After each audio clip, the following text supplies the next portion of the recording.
ఏమే చెప్పే నాన్నగారికి. మామయ్య, ఈరోజు చూడడానికి వస్తున్నారు. మీ అబ్బాయి గారు మంచి సంబంధం చూసుకొచ్చాడు. అబ్బబ్బా, ఈ నాళ్ళకు ఒక కొడుగ్గా ఒక తండ్రి బాధను అర్థం చేసుకున్నందుకు చాలా ఆనందంగా ఉందిరా. ఎందుకు నాన్నగారు? ఎందుకంటావేంట్రా, నేను ఒంటరిగా ఉండడం నువ్వు తట్టుకోలేకపోతున్నావు కదరా. ఆశ కద్దుండాలి నాన్నగారు.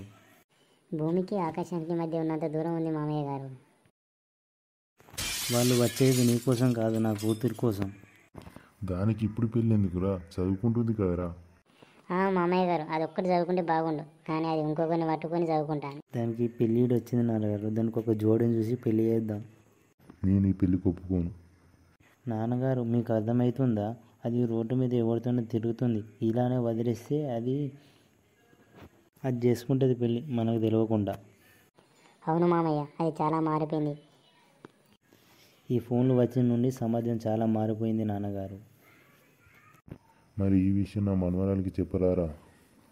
వాళ్ళు వచ్చినాక చెప్దాంలే. అవును మామయ్య, దానికి ముందే చెప్తే అది ఒప్పుకోదు. మరి వాళ్ళు వచ్చినాక అది ఒప్పుకోకపోతే ఎట్లరా. దాని కర్మ, మనమేం చేయలేము. ఇక అదేమన్నా చేసుకొని నన్ను వదిలిపెడదాం. అదిగో వాళ్ళు వస్తున్నారండి. నువ్వు పోయి అమ్మాయిని తీసుకురాపోయే. వాళ్ళకి ఏమైనా తీసుకురాపోరా. ఇప్పుడే వద్దు నాన్నగారు, అది ఫిక్స్ అయినాక చేద్దాం. ఇప్పుడేనా రావడం? కూర్చోండి. పర్వాలేదు, కూర్చుంటాం. ఏం ముసలైనా అంత బాయేనా? ఇట్లున్నానయ్యా. నాకు ఈ పెళ్లి ఇష్టం లేదు, మీరు వెళ్ళిపోండి. అంటే మీ కూతుర్ని అడగకుండానే మమ్మల్ని రమ్మన్నారా? అవునండి. మీరు అసలు మనుషులేనా? అమ్మాయి మనసులో ఏముందో తెలుసుకోకుండానే మమ్మల్ని రమ్మన్నారా? క్షమించండి అన్నయ్య గారు, తనకి ఇష్టం లేదని మాకు ఎప్పుడు చెప్పింది, ఏమనుకోకండి. నాన్నగారు, అది ప్రేమించిన అబ్బాయి వాళ్ళనే తీసుకొని వచ్చిన, దానికి ఇష్టమైన వ్యక్తినే చేద్దామని, కానీ అదే పాటు చేసుకుంది. అది తిరిగి అబ్బాయిని తెలుసుకొని వాళ్ళ ఇంటికి వెళ్ళి వాళ్ళ అమ్మ నాన్నని బతిమాడి ఇంటికి రమ్మన్న మామయ్య గారు.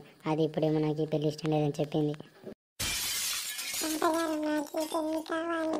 ఇంకేముందమ్మా, ఈ పెళ్లి జీవితంలో జరగదు. నచ్చలేదని ముఖం ముందట చెప్పినావు కదా, వాళ్ళు నువ్వు చేసుకుంటా అన్నా చేసుకోరు. ఇక ఏమండి, మనం చేసుకున్న ప్లాన్ సక్సెస్. ఏం కానిచ్చిర్రా. దాని నోటనే వాళ్ళకు పెళ్ళి ఇష్టం లేదని చెప్పిపియాలని ప్లాన్ వేసినాం నాన్నగారు. వాడు తిరిగి అబ్బాయి ఎవరో అన్నీ తెలుసుకొని వాళ్ళని రప్పించి, అబ్బాయి ఎవరో తెలియకుండా దాని నోటనే నాకు పెళ్ళి ఇష్టం లేదని చెప్పిపించా నాన్నగారు. మనం అర్జెంటుగా కలవాలి. మన ఇద్దరికి బ్రేకప్. లైఫ్లో మన పెళ్లి జరగదు. ఇక నువ్వు మా మమ్మీ వాళ్ళను అంతగా నీచంగా కించపరిచినాక మా వాళ్ళు అస్సలు ఒప్పుకోరు. Good bye. నేను ఒప్పుకున్నా, మా వాళ్ళు ఒప్పుకోరు. Sorry, good bye.